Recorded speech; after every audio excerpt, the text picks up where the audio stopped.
તો દ્વારકામાં છેતરપિંડી આચરતો સાયબર ઠગ ઝડપાયો છે। 100% નફાની લાલચ આપી ઠગાઈ કરતો હતો।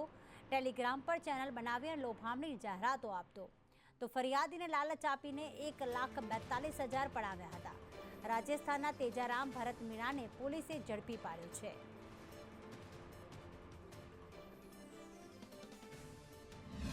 જે આરોપી છે એ આરોપીનું નામ છે તેજરામ સન ઓફ ભરતભાઈ મીણા। તે રાજસ્થાનના સવાઈ માધોપુર જિલ્લામાંથી બિલોંગ કરે છે। તેમને પકડી પાડવામાં આવ્યા છે અને તેમની પાસેથી એક મોબાઈલ રિકવર કરવામાં આવ્યો છે। તેમના દ્વારા માહિતી એવી મળી છે કે ત્યાં આગળથી આવા અલગ અલગ પ્રકારો ટેલિગ્રામ, ઇન્સ્ટાગ્રામ, ફેસબુકના માધ્યમથી આ ટાઈપના પેજીસ બનાવી લુભાવણી લાલચો આપવામાં આવે છે।